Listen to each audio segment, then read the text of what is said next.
want to know how to read the sudden moments of the eyes fluttering and so on, and the cigarette blowing in his face.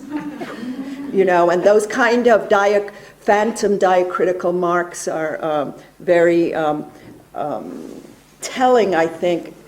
And the switchboard will work because inevitably Hannah Arendt is shadowboxing or talking to or being put through to or from Heidegger's what is called thinking. This is a question that calls to us and that summons us to think with them together, even where they're most dissociated, apparently. Now, there's a moment in the response in which she doesn't accept the terms of the colloquy with the interviewer that, interestingly, you decided to elide, because at a moment she did say, I'm not a philosopher, and before she dives into sexual difference and what she wants to preserve of her manhood, in a sense, bringing in let's say, the counterphallus in a certain way, I would say, she says, I haven't been welcomed into philosophical circles. So there's a question of, and there that plays beautifully with what you're establishing. I haven't been allowed in. I don't have the admission papers. I haven't, and of course Arendt being the thinker of welcoming, that, and including in the text that we have prepared for today. Sorry, it's Heidegger who links up thinking with welcoming and allowing that which is coming to arrive. So if we're patching through to Heidegger, we have to perhaps, and I don't mean to sound, now we don't have to do shit, but let me just say, we might consider what it means for Hannah Arendt to be speaking in her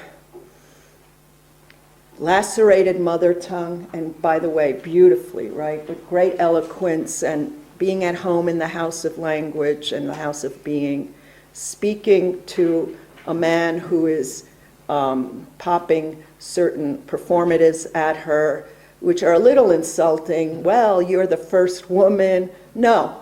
But she could have said, no, I'm not a woman. She decided to say, I'm not a philosopher. Equally scandalous, perhaps. Okay, and the guy is very coercive in terms of the rhetoric of persuasion. He keeps on coming back, right, and saying, well, I must insist that you indeed are. Am I making this up? He's kind of pushy. He's pushing that naming, because she's already messing up the premise of, it's like the Israelis and the Arabs, like we can't use this kind of table, we won't talk.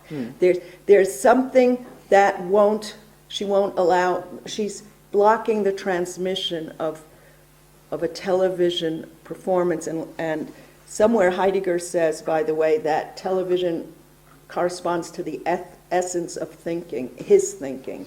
This is something we're going to try to switch on. So the other call I would put through then is to Derrida's thought on hospitality.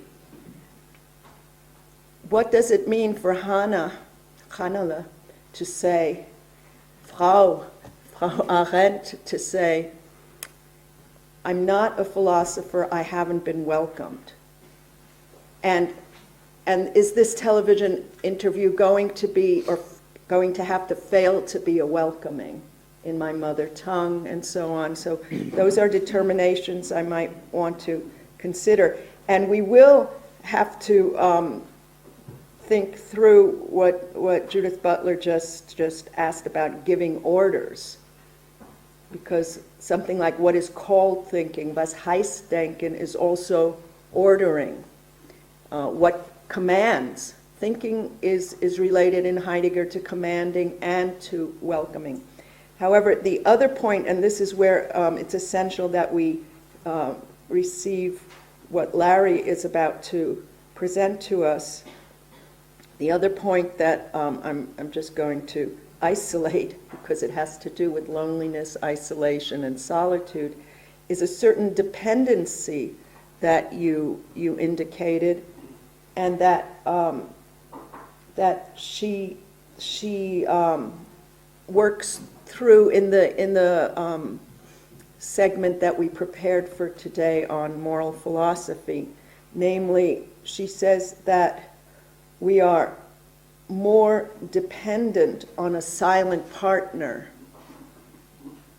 in order to be responsible. That silent partner can be, she says, part of talking to oneself in solitude, or a friend. If we had Heideggerian time zones, we would spend 3 weeks on, or Derridian expanses, we'd spend 3 months or 3 years on that interchangeability between the solitude of the ethically poised self and the friend. It can be a friend, and there I would want to go, and we'll go afterwards, to the Gewissensruf, because she says conscience is eroding. In Heidegger, the call of conscience is something that invades, that we take, that comes from me and from beyond me. And so this is a call that she's having trouble taking. Instead, she writes about living with myself as something more than consciousness. And that is something I would like to introduce into the discussion that's already vibrant with urgency and intelligence. What it means that so there's a kind of, she's upgrading or degrading consciousness, because if something is more than consciousness, then what has happened to consciousness and its cohort conscience?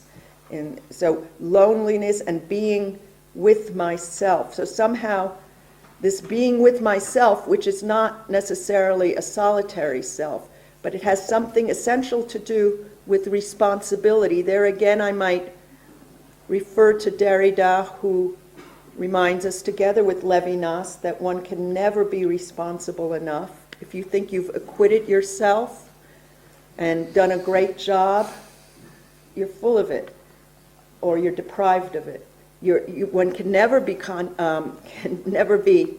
responsible enough, and Levinas refers us in turn to Dostoevsky, where it's often said, I'm more responsible than anyone else.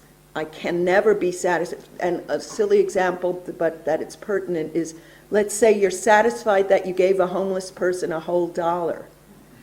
No, you're never responsible or responsive enough. You're never acquitted of that. So we want to consider the more than, the incalculable calculations that are implicit or sometimes explicitly put on the grid of our colloquy today. And finally, what will interest me in regard also to what you say is her insistence in this text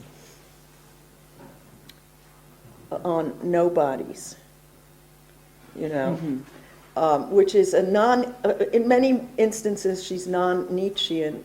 Nietzsche writes for everyone and nobody, and that remember in our class, Heidegger phobes out about that nobodies can get at the wheel and make certain determinations. This is something I tried to deal with in the book called Stupidity, where she does write to Jasper. She says, Eichmann is so stupid. Mm-hmm.